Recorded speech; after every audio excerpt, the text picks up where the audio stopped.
Good afternoon and welcome to UK Column News. Today is Monday, the 7th of April, 2025, just after 1 o'clock. I'm your host, Brian Garish, and delighted to have with me in the studio Ben Rubin, and we've got Diane Rasmussen-McCaddy joining us by live video link. What a day, and viewers today get a glimpse of a wonderful outlook on Plymouth Sound with blue sea, blue sky, and a lot of sunshine. So really lovely backdrop today, which we're delighted to have.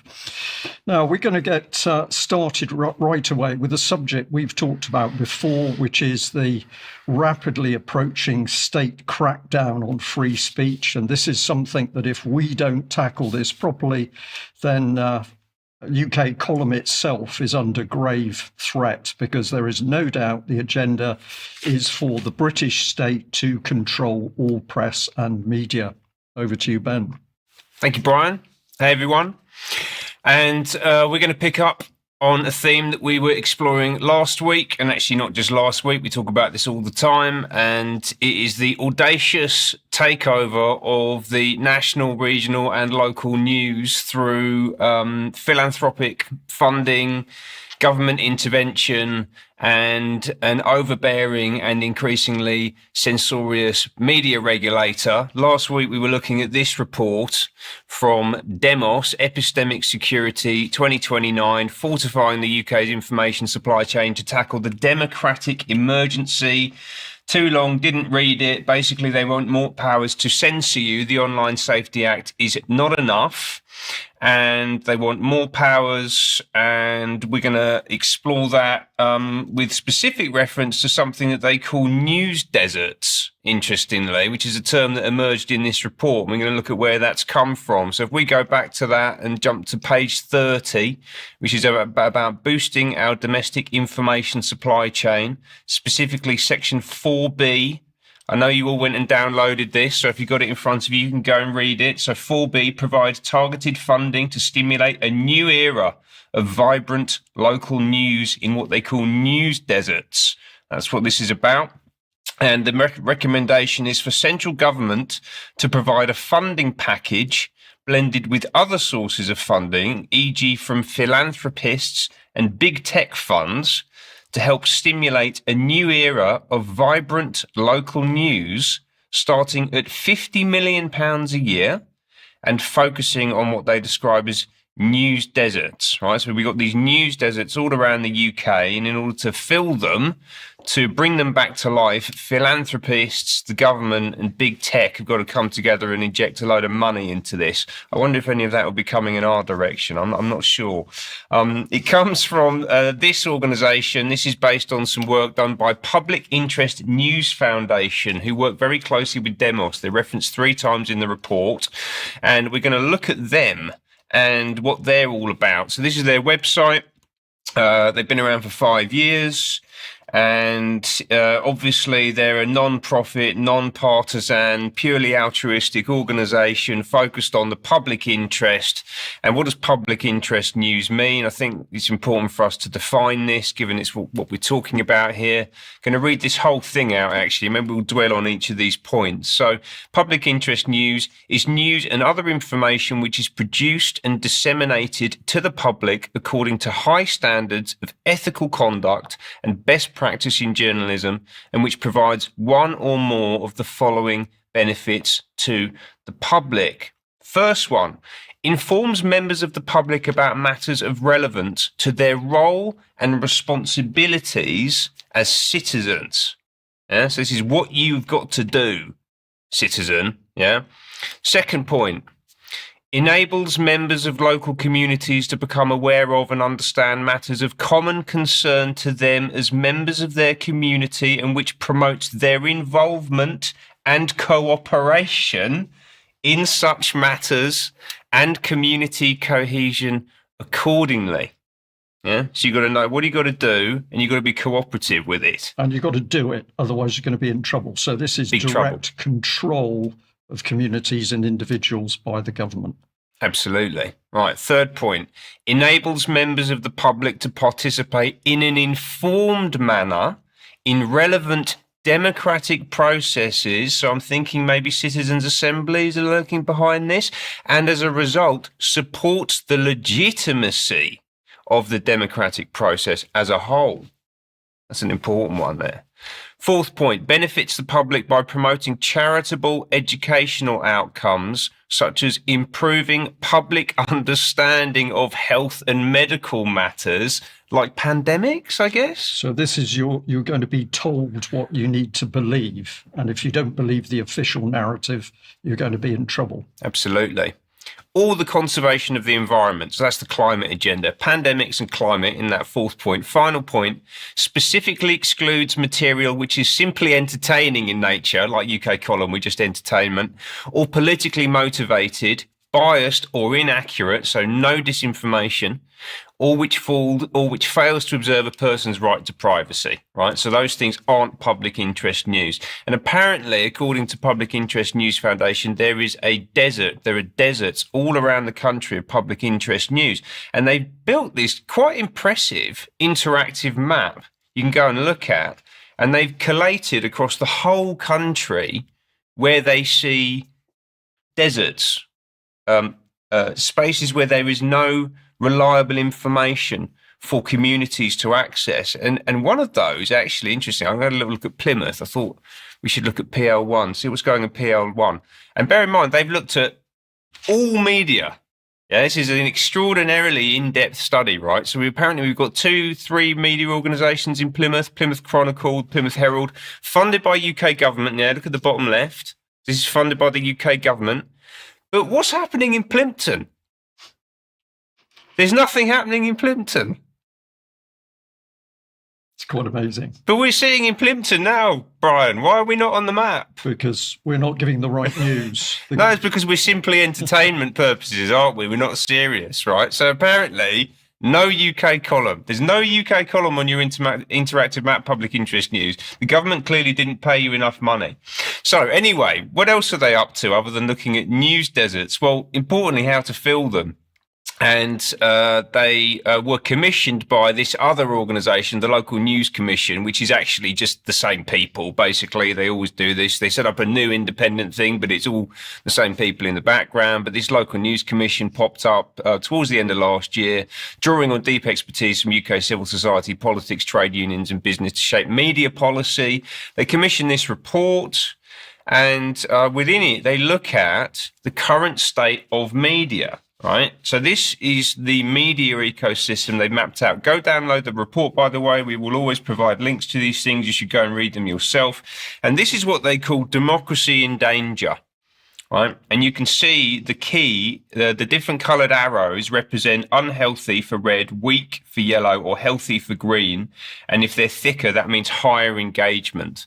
So you can see that the BBC has got a healthy but low engagement relationship with fragile communities at the top. Communities are fragile at the moment because the BBC is talking to them. You've got a fragile local news in the centre there, which the BBC is also talking to as well. So there's just a one-way relationship between the BBC, because the local news obviously look at what the BBC is saying and then they report that. And then central government's got a bit of a role to play. Local councils have got a weak and one-way relationship with local news, but the big red flag is the top left there. Yes, big tech, the big bad dangerous internet, and Elon Musk and Andrew Tate and where dragons are, out online, and that's causing fragile communities, and ultimately it's causing democracy to wither.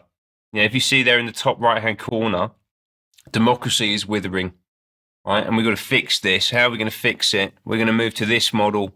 This is 2035. This is democracy regenerated, where the BBC has a much stronger and more collaborative relationship with local news media through the local democracy reporting scheme, which is already in place. They want to bump that up. Central government has a more engaged role with local news media. Something called the civic centre. I don't know if you clocked that, but they've actually changed from a town hall to a civic centre. So the local council is going to be a new form of local council in this model by 2025. And the local council is going to have a much more direct relationship with these empowered communities at the top. So will the community newsroom. There's a new entrant, philanthropy.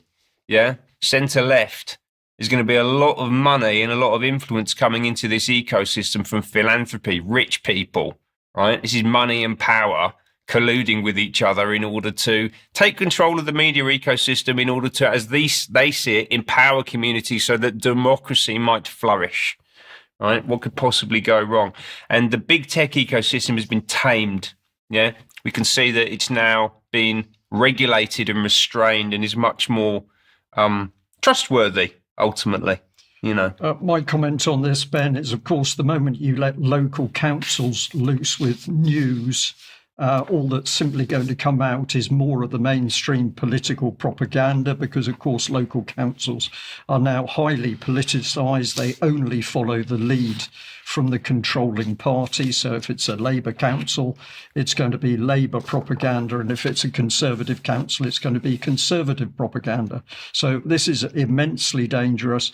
I can imagine that a Second World War Germany would have been desperate to be able to buy and facilitate this type of system in order to get propaganda to the individual 24 hours a day.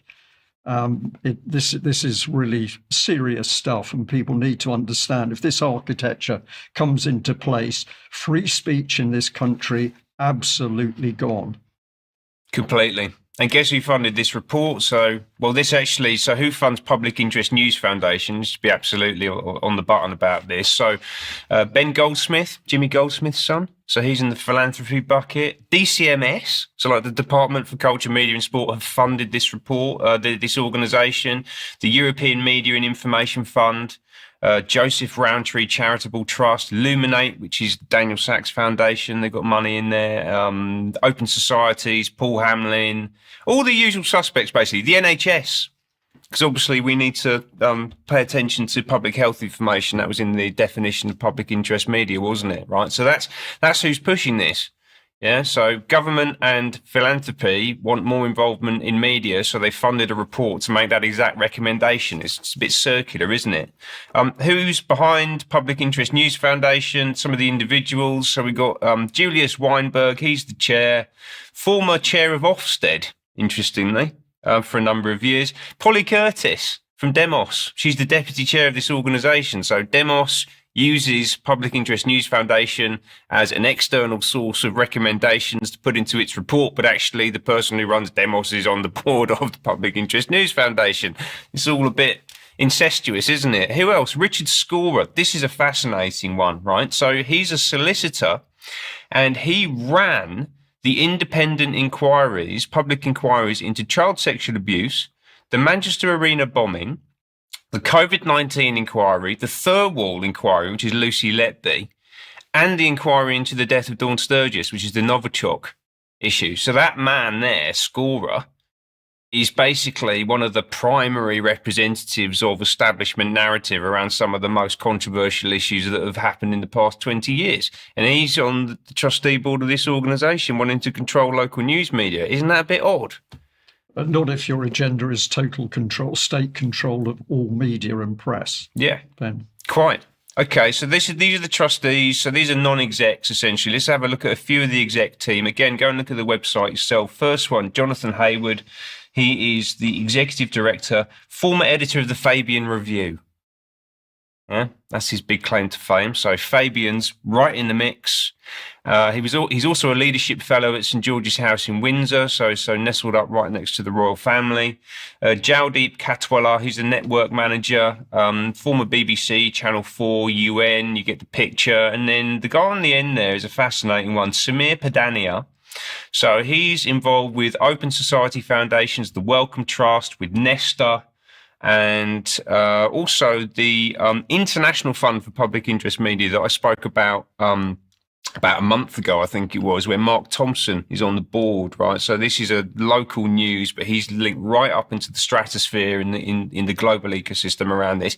And he's also a trustee of something called the Indigo Trust. And if you remember this bloke, William Perrin OBE, last week, the guy that helped found found Ofcom, worked for Blair, has got a thing called the Indigo Trust that he's actually a founder of. That guy, Padania, is a trustee of that trust. So this is all just interconnected. It's just all the same. It's just one thing. Yeah. and it gets presented as many things. Extraordinarily corrupt, and dishonest. It's they're lying to us, frankly, about their intentions and their methods here. How the system works, but it's a revolving door. Yeah. And you've got one more here, I think, Ben. Yeah, I do indeed. Just very quickly, just to look at how this is actually coming to life in practice. So this is a case study from the Public Interest News Foundation website about ipswich.co.uk, and I'll just pull out 2 quotes from the article. Ipswich doesn't need more journalism, it needs change. And also, 22 organisations fund our journalism through an annual fee. We call this a common purpose levy. I think says quite a bit. That's just got to be a coincidence, I think, Ben. Well, let's move across to the so-called mainstream, or better known as the legacy media. And of course, for many people, through their letterbox dropped to Sunday Mail yesterday. Let's have a look at the front page. It says that Labour's Dan Norris suspended by party chiefs after police swoop on his West Country constituency home. Starmer rocked as MP held in rape and child abuse probe. Now, the thing is that front page goes to Labour's Dan Norris, but nothing about Dolphin Square child abuse, which I understand is stalled at the moment in the Daily Mail editorial queue. But thankfully, smaller outlets that do exist have been doing some good work in the background. And although we have known about this for a while, it's only been now that it was appropriate for us to point you to your local Guardian. And there is an address there on the on-screen image, so you can find it, where the headline was, "What do we know for sure about the Elm Guest House scandal?" Now, this was a guest house where men were going not only for homosexual sex, but children were involved. And in the mix, a lot of people involved with the police and indeed the security services. But this local reporter, Charles Thompson, has produced an absolute fantastic article, and I'm going to encourage people to go and see it. But it includes some excerpts from documents. Here's the Met Police total policing, and it's talking about the way people were behaving in this particular accommodation. They were watching homosexual pornographic videos, and it gets very mucky indeed in some of these. So I'm not going to go into huge detail in today's news, except to say go and read the detail, because this is about the sexual abuse of principally young boys. But my point is that whilst the Mail on Sunday is printing a front page about Dan Norris MP, the role of the state and the Metropolitan Police, and indeed an MI5 agent in respect of Elm Guest House and the subsequent cover-up, that goes unreported. Now, there was a second report by this same man, Charles Thompson. He says that the IOPC won't publish the Elm Guest House police officer statements. So it's well known now that there are a lot of statements by police that have not been brought forward and put in front of the public. Why not? Because there's a very big cover-up by one of the police watchdogs. So if we have a look at some comment from the article, it says a police watchdog has refused to release documents about a paedophile ring investigation, despite publicly relying on them to dismiss serious corruption allegations, and that's corruption in the police. The Independent Office for Police Conduct has suppressed witness statements gathered in its reinvestigation of the notorious Elm Guest House, a Richmond brothel, that's a homosexual brothel, where a national inquiry ruled in 2020 that child sexual abuse took place. So if we have a look at this organisation, of course, they've got a glowing website about how good they are. We're the Independent Office for Police Conduct. We are the Police Complaints Watchdog for England and Wales. We're not the police. We are completely independent. Well, we'll see about that in a minute. We investigate the most serious complaints and conduct matters involving the police, and we set the standards by which the police should handle complaints. And of course, they like to say, as usual, that their vision is that everybody is able to have trust and confidence in the police. But it's very clear this organisation is helping the cover-up of key evidence, including key evidence from police officers demonstrating that children, especially very young boys, were raped and seriously sexually abused in Elm Guest House, but they don't want this coming to the surface. Let's just have a look at a little video clip of the IOPC bigging up itself and its role. Following a series of scandals involving the Metropolitan Police and criticism of a perceived lack of independence in the existing complaints process, the Police Complaints Board was created by an Act of Parliament in June 1977. The 1981 Brixton riots and the Scarman report on allegations of racism in the police led to pressure to reform the Police Complaints Board. As part of the Police and Criminal Evidence Act 1984, the board was replaced by the Police Complaints Authority in April 1985. Following the murder of Stephen Lawrence in April 1993, public confidence in policing was again questioned. Sir William Macpherson's public inquiry into Stephen's murder called for the creation of a new, independent watchdog to oversee and investigate police complaints. In addition, a study in 2000 by Liberty, the human rights organisation, argued for an independent body to investigate police complaints. This was followed by the Police Reform Act of 2002, which, among other policing changes, replaced the Police Complaints Authority with a completely independent investigatory body. The Independent Police Complaints Commission became operational in 2004 and replaced the Police Complaints Authority.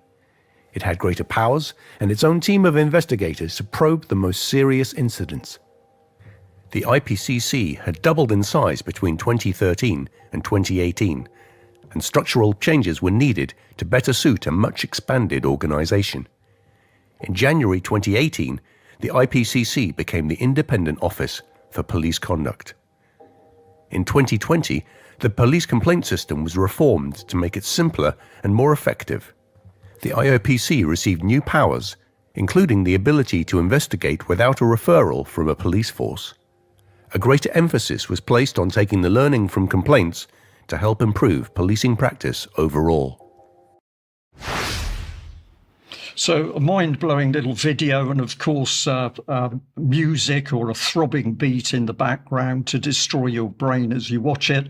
But let's look at some of the people involved in this pernicious so-called independent organisation.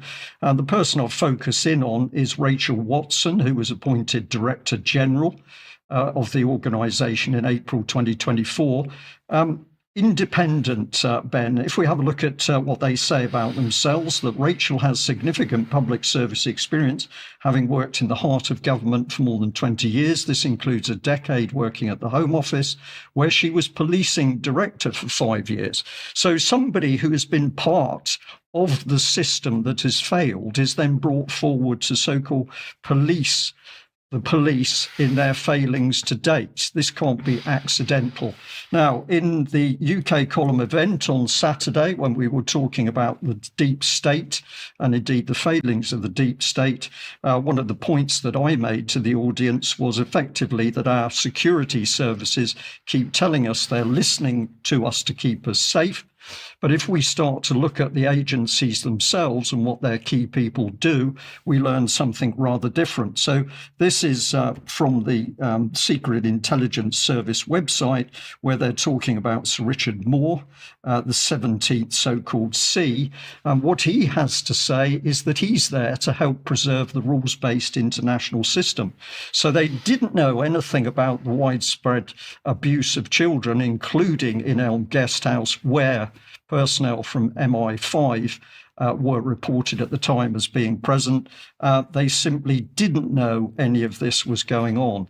Now, at the time, UK column reported heavily on what was going on with Elm Guest House, including Cyril Smith, high-ranking police, a leading tycoon, a National Front member, Sinn Féin, royal household official, an MI5 officer, pop stars, and originally some of the former spies in this country.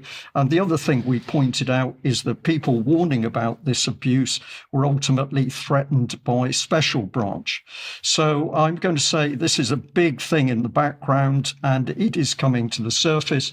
But of course, the other thing the column reported on was the cover-up of this abuse by David Cameron's Conservative government. One of the things to note in this very busy diagram is NSPCC, and that links back into the front page of the Mail report, and that Labour MP. Read the article to understand why. But also, of course, what we're seeing here is the abuse of young children in Dolphin Square, where there was also a massive cover-up. But apparently, the Metropolitan Police and our security services don't know anything about it. Now, just to end the segment by a little bit of focus back on the failure of the established media, if we have a look at just one of the internal pages from that Sunday Mail, it is complete comic. We've got a mixture of a lovey story about the king. We've got crass politics being mixed with cheap films. We've got Elton John and loose women. And we've got a headline about a nervous British company called Land Rover. But of course, you have to read the article to understand it's not British, it's Indian. And of course, this is where it takes everybody, is a double-page spread where we are accused of having the problems, the mental health problems, because of things we've done wrong, when in fact what the Daily Mail is doing by printing this dross, in my opinion, is absolutely attacking people's minds. Now, Diane, welcome to today's news. And one of the things that we'd like to stress to our audience is that aside from the videos that go out, the news programs and the interviews, there's a huge amount of information in the articles. And today you wanted to draw people's attention to some of those articles. Welcome. Yes. Hello, Brian. Hello, Ben. It's good to be here today, even though I'm still quite tired from the weekend. The first thing that I want to point out is a section on sexualization and indoctrination of children.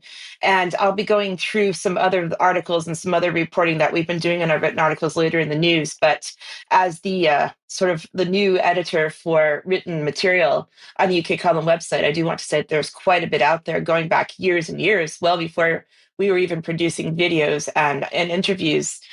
So what I wanted to say, first of all, is that there has been several pieces of, I guess you could say, several parts of this whole story of sexualization of children, which I've been covering for some time and will continue to do so until it goes away.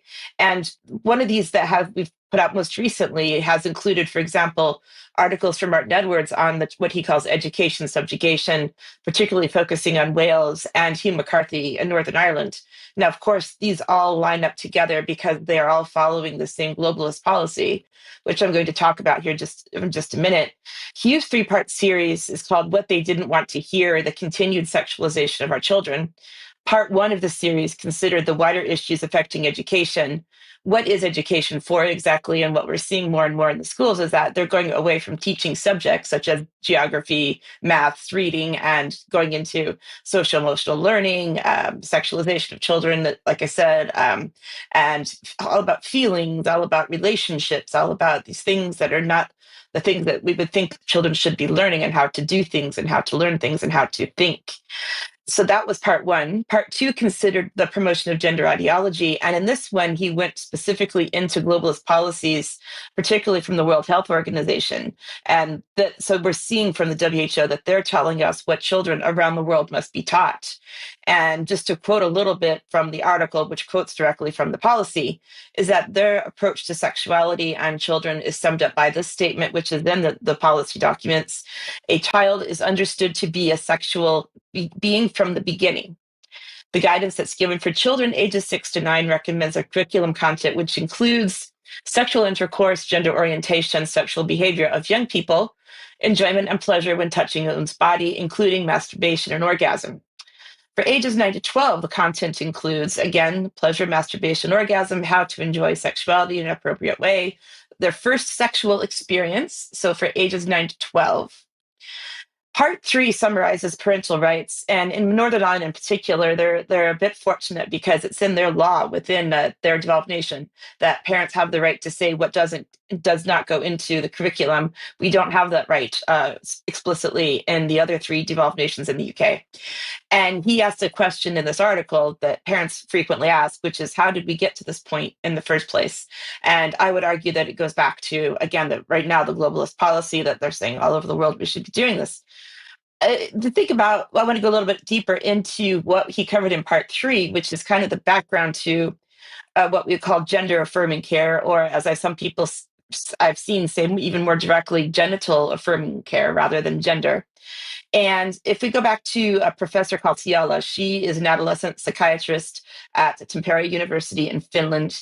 And she talked about how she went back on her previous work where she was part of the group that came across this protocol, which is called the Dutch Protocol for Gender Affirming Care for Young People.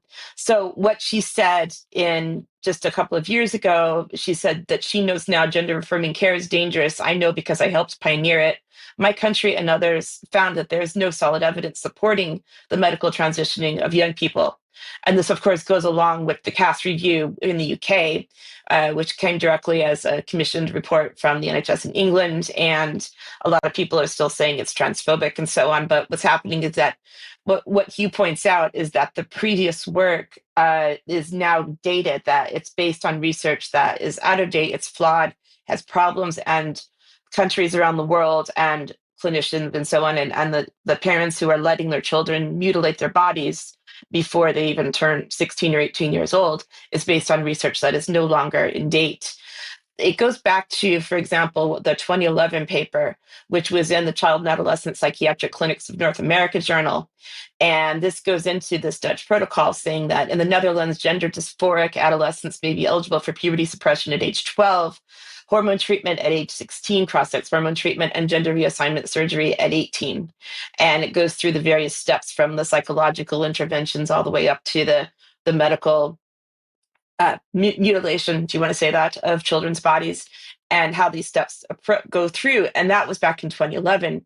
But now in April 2024, I went back and found in the Journal of Child and Adolescent Psychiatry that they have said that the European Child and Adolescent Psychiatry Association, this society says now that they are calling for healthcare providers not to promote experimental and unnecessarily invasive treatments with unproven psychosocial effects, and therefore to adhere to the first do no harm principle. Finally, this organization insists that respect for all kinds of different views and attitudes is an essential part of an ongoing open professional debate that we wish to stimulate. So we're seeing again that even though the globalist policy says, well, that this Dutch protocol from 2011 is what we are looking at, but now in 2024 and even more recently, this is continuing to be the case, that people are saying this is not what we should be doing because we don't know the harm that we are doing to young people, which of course we are. And just a little bit more on efforts toward indoctrination. The Scottish Union for Education, which people will know, I'm a member of the editorial board for that, where we're doing work against education, not indoctrination, which is the theme and the logo sort of that we follow in SUE. Kate Deeming, who is the coordinator of the parents group, she wrote an article about the Burrell Collection, which is a museum based in Glasgow, and she visited it and talked about some of the LGBT indoctrination and so on that is present currently in the artifacts and the description of the artifacts. And there's a whole report about this that you can read. A link to this will be in the show notes. And 2 examples that she used in her article, for example, was the figure of Guan Yin. And that description says, quote, Guan Yin has always represented the basic human values of compassion and kindness. Trans people deserve respect and understanding. Trans rights are human rights. Be more Guan Yin. And the other one is a dish showing the martyrdom of St. Sebastian from 1500 to 1600. Quote, initially a religious figure, St. Sebastian came to be seen as a gay icon. As LGBT age, I don't know what that is, members, we've looked at why this might be. The arrows fired into his body are like words that can still prick us as LGBTQI plus individuals. In art and film, St. Sebastian is often shown as a beautiful young man appealing to gay culture. LGBTQI plus experiences are very diverse. Who is your icon? And as a result of a conversation that I had over the weekend with a UK column member down in Cheltenham, I was reminded, and actually learned for the first time, I guess I should say, because it's been years since I've read Brave New World, and I didn't remember this. Brave New World by Aldous Huxley was originally published in 1932, written in 1931, and there's a portion of this book in the first few pages. It's a conversation between some children. In the book, it was between the director of hatcheries and conditioning and some children. And the director said, "What I'm going to tell you now," he said, "may sound incredible. But then when you're not accustomed to history, most facts about the past do sound incredible." He let out the amazing truth. For a very long period of before the time of our Ford, and even for some generations afterwards, erotic play between children had been regarded as abnormal. There was a roar of laughter. And not only abnormal, actually immoral. No, and had therefore been rigorously suppressed. A look of astonished incredulity appeared on the faces of his listeners. Poor little kids not allowed to amuse themselves? They could not believe it. Even adolescents, the DHC was saying, even adolescents like yourselves. Not possible. Barring a little surreptitious autoerotism and homosexuality, absolutely nothing. Nothing? In most cases, till they were over 20 years old. 20 years old, echoed the students in a chorus of loud disbelief. 20, the director repeated. I told you that you'd find it incredible. But what happened, they asked. What were the results? The results were terrible. So back in 1931, Aldous Huxley was writing that it would be terrible for people to wait until they were 20 years old or so to start engaging in sexual activity. And I guess that's kind of what we're seeing playing out now. But when we trace back the history, we see that this is not a new agenda. And I want to suggest that perhaps this is something that they've been thinking about for a long time, Brian.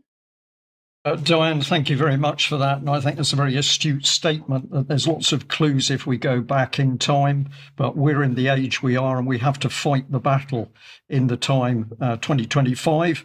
At the moment, we have to fight the battle today, but we can only fight that battle if we understand what's actually being done. Let's move on. So, as always, we'd like to thank our audience and everybody that supports us financially through donations as a member. But if you're not sure how to get involved with the UK column, have a look at the webpage, have a look at donations or monthly memberships, annual memberships, or a lifetime subscription. And of course, you can help us by making a purchase through the shop. And we have got health products via Clive de Cole, and we make a small percentage on sales through Clive. Now, the key thing for us is that we're putting out information for people to share, to get the information and the facts out, and you can help us do that. If you pass on the material, please give the UK column a mention.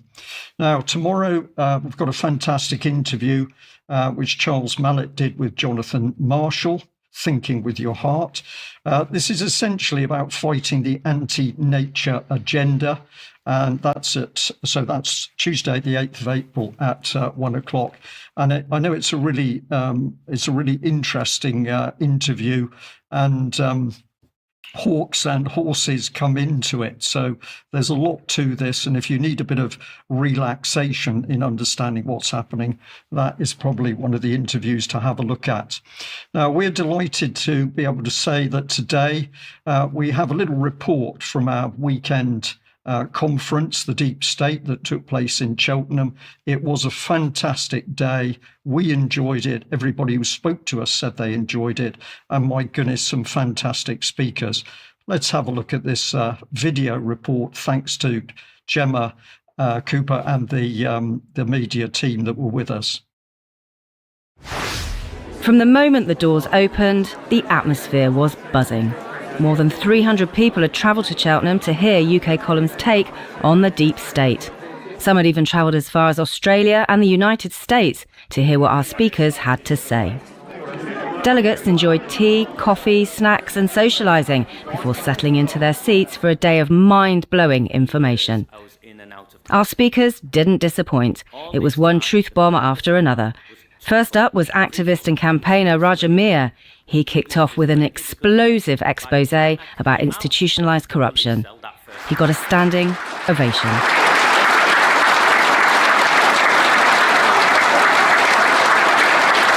Raja was followed by UK Column's very own editor and co-founder Brian Gerrish. He revealed information he's never told anyone before, until now. This is sedition. This is treason. We were told. What were the security services doing? Where were they? I think they were complicit. With the deep state firmly in focus, delegates were treated to their very own UK column donut in the break, a nod to the odd-shaped building just up the road, which houses the British Security and Intelligence Agency, GCHQ. Were they listening in today? What do you think? The breaks also gave an opportunity to buy books and merchandise from specially invited guests, and perhaps most importantly of all, the chance to talk to fellow audience members and forge new friendships. But soon it was back to the action, with Alex Thompson talking about his time at GCHQ and giving his insights about the British establishment. Then lunch, a chance to chew over the morning's content and reflect. What do you think of the event so far today? I'm really enjoying it, yeah, very insightful, particularly Raja this morning. Really enjoyed that. Quite harrowing actually, and I say enjoy, it's not quite enjoy, but you know what I mean. I think it's been exceptionally well organised. Look forward to the next one. Wonderful day, sun is shining and everyone chatting. And I think, I noticed that at Bristol where we didn't have access to outdoor space. But here, that adds a certain expansiveness to discussion. And how wonderful it is just to be surrounded by people with whom one can turn effortlessly and say a joke or make a reference, and not check yourself, not second guess your interlocutor, that kind of thing. There is a real ease in that, and I think we only discover it when we come here. Right, we can see the sky, can't we? And there's no chemtrails, which is quite nice. But yeah, it's brilliant. It's worth every penny. Look at the people, it's just a bunch of wonderful misfits of mad uncles and aunts and fathers and whatever else and mothers. And it's just joy. Absolute joy. After lunch, a UK column panel discussion with questions from the audience. Then a much anticipated presentation from Patrick Henningsen, a recent return to UK column's Friday afternoon news show after a stint away. He went down a storm. The final speaker of the day was GCHQ whistleblower Catherine Gunn. She too had the audience on their feet. It was an extraordinary presentation, rounding off an extraordinary day. But it wasn't over yet. Ticket holders joined the UK column team and our speakers for an evening buffet, social and some music. A chance to relax with like-minded people. These sorts of events are massively important to bring people together. For me, that's what it's all about, is finding people. And it's been lovely today. Really enjoyed it. The unanimity you get when people get together, which you can't get on a screen, is just so important. And it's what I think most of the big dogs fear, because when we're together and working together and thinking together, we're much more dangerous than if we're behind screens and just a number of followers behind somebody who's bringing across a message. So it's hugely important. It's spiritually good for us all, I think. And it makes you think that you're not alone, and that maybe that we can fight some of this madness that's thrown at us if we all stick together. The presenters and the interviewees, the interviewers, they all do a fantastic job. And you can just talk to them like they're your friends and always have been your friends at an event like this. The team themselves, I'm so impressed with their big hearts, actually. You can feel the authenticity, the love and the respect that they have for each other, the care for humanity and what's going on in the world, and their pursuit of the truth. I'm always blown away by the sort of phenomenal research that they all do, their knowledge. It's really quite extraordinary, and I think they're in a league of their own. The raw honesty and clarity that they provide, I think, is priceless. If only all media was like that, maybe we wouldn't be in the mess that we're in. UK column saved my life, and B, it's important because of the camaraderie here. The number of people that have come up and said hello, that have, we've always spoken to in chat for a long time. To actually meet them and to share your whole origin story and your experiences and the information that UKC gives us, it just takes it to a different level. And you can't get that on chat, and you can't get that through a screen. You've got to be here, folks, to experience it. The event was so successful, plans are now underway for the next UK column on location in the autumn, and a residential weekend next year. Gemma Cooper for UK column in Cheltenham. Well, there we are. A wonderful event, and of course, more planned. So if you didn't come to that one, stay with us because you'll have the opportunity in the future. Now, I'd also say that if you didn't see Saturday's event, you weren't there, that's still available as a live stream, which you can get through the UK Column website. That's £20 for non-members, £18 for UK Column members. But the next best thing to have a look at that live event. Now, Diane, let's bring you back with us because you've got more to say about material that's been up on the UK Column and the good work of our authors of the written reports. Yes, thanks, Brian. That was a wonderful video.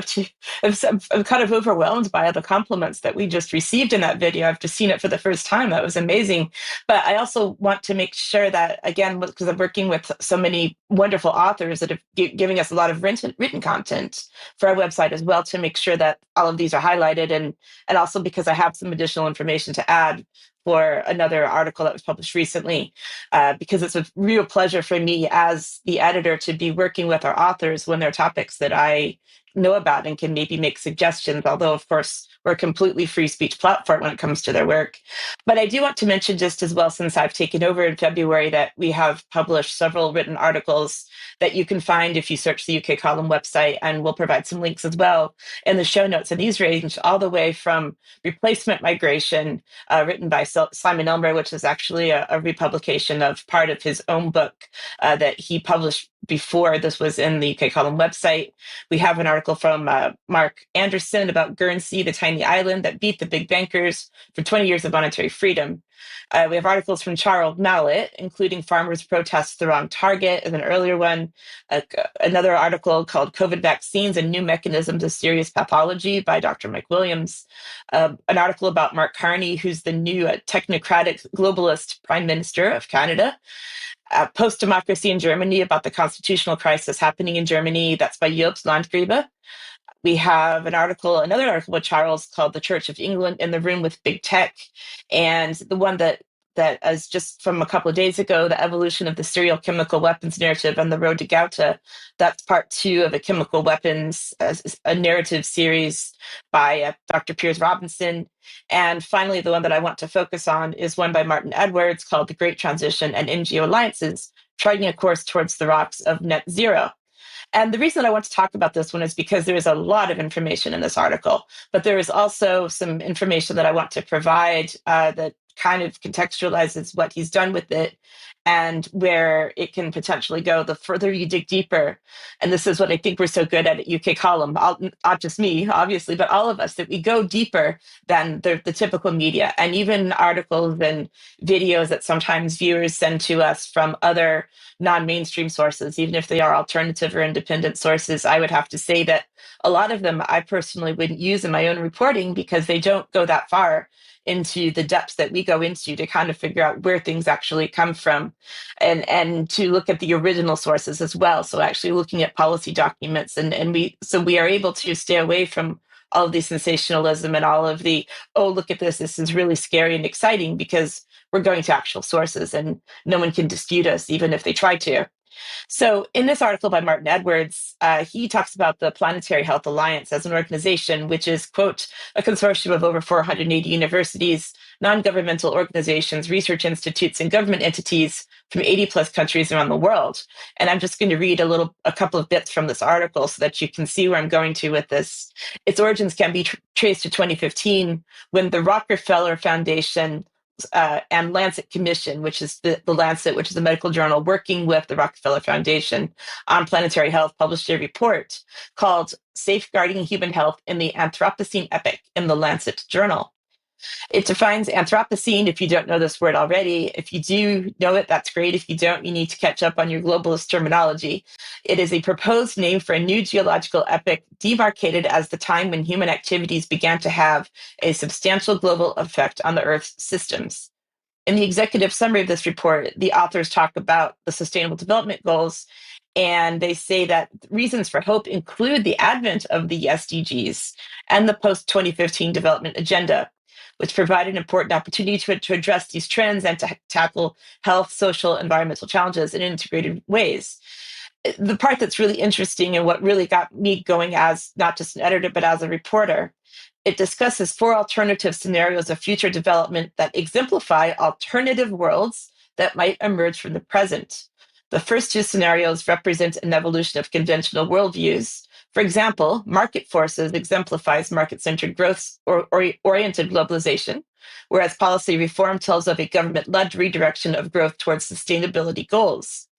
It says that the alternative scenarios presented in the report envisioned a fundamental restructuring of the global order, authoritarianism and fragmentation in fortress world, and positive transformation in the great transition, in which material consumption is reduced but is more equitable than the present.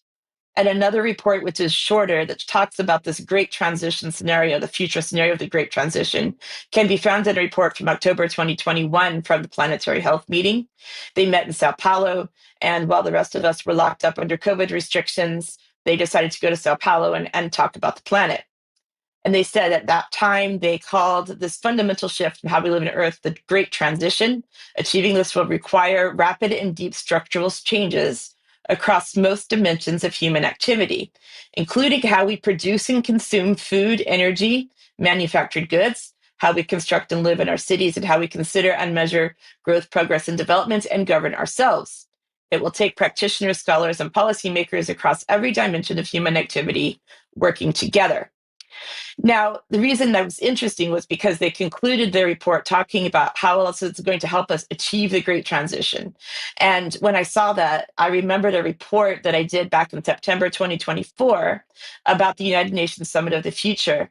And working backwards from the Summit of the Future, which happened last year or in the last several months, that I went back to a globalist, a little known globalist, but a very influential one called Dr. Paul Raskin from Yale University. And he was actually a member of the Club of Rome in the past, and we just found that out recently.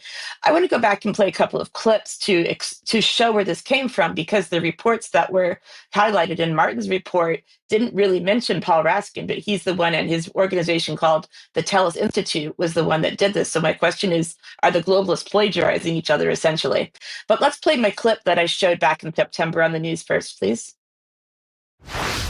When we discuss scenarios, we talk about 3 broad channels radiating out into the future.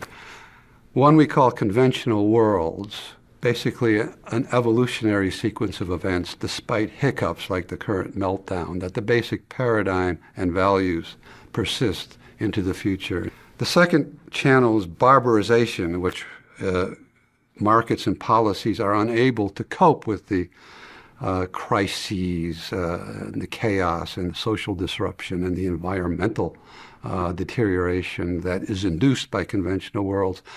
And you have futures of catastrophic disruption. And the third we call great transitions, where people rise to the possibilities, to the promise of this planetary phase with new values and new institutions, and development steers towards a more fortunate form of civilization.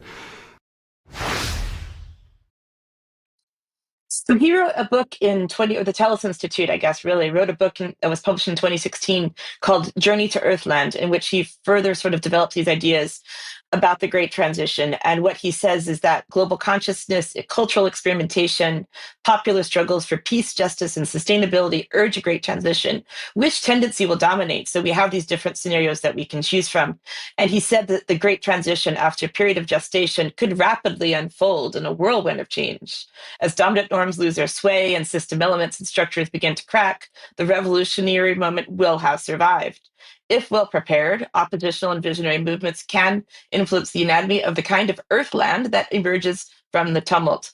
So let's play this next clip, which is from the same original video, which I haven't played on the news previously, which shows exactly what kind of earth Dr. Raskin envisions for us. Because humanity has found a way to balance the imperatives of global responsibility with diversity and pluralism in modes of culture and development. When we take our trips to outer space and we look back, we see an integral blue planet. We don't see imaginary lines of states. And so that this globalism, this sense of the earth as a natural unit for a human organization and identity is some ways more profound than are the imaginary boundaries of nation state. So he says in this book as well, going on, that the choices we make, the actions we take now, before catastrophes erupt, old institutions crumble and new ones solidify, are decisive for keeping progressive options open. This news may be disheartening, comforting, or inspiring, but cannot be ignored, for that too would be a choice. So, Brian, I just want to say that, what we're hearing here and what we can see in these reports is that Paul's actually talking about what the globalists want to do with this agenda.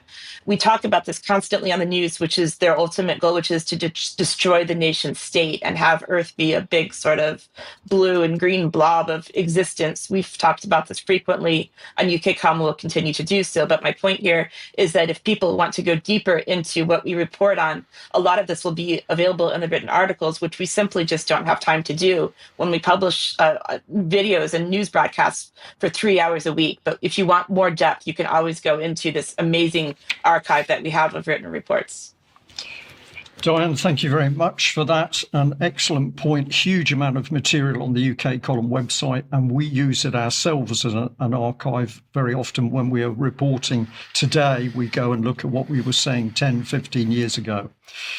Ben, just to end off today's news, everything is about utopia in the future, Mission 2025. Indeed, utopia in the future, the grand transition, the just and sustainable transition from one economic model to a new one, the political process that will facilitate it, exactly as described there by Diane. Thank you for that report.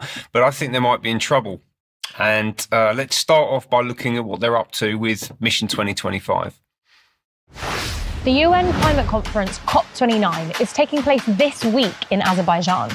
It's a chance for international cooperation and to bridge the gap between world leaders and the private sector. I've been around London to hear from British businesses and experts to get their views on how we can work together towards a just, clean and prosperous transition. The good news is we are a global economy in a state of transition. There's a huge appetite for investment in the next industrial revolution. Businesses are absolutely at the arrowhead. They are the innovators. They're going to make the change happen, and they need support from the ecosystem. When it comes to climate change, adaptation and resilience, institutional asset owners are really keen to play their part. Businesses understand the barriers, and so listening seriously to them will allow policymakers to steer towards a net zero future. Most businesses are ready to run, but now they need governments to create supportive policy landscapes to help them act decisively. Climate change is still the world's biggest market failure. It runs the risk of destabilising the international geopolitical world order as well as financial markets. We're already going in the right direction, but now it's a question of how we move at the pace and scale required. Wind and solar are rising to new highs. Industrial transformation is picking up pace. Restoring nature and transforming our food systems is both possible and increasingly profitable. Leaders are stepping up and speaking up. But we still need to move faster and leave no one behind. Lovely music. Always. Mind-numbing. But it's money and power.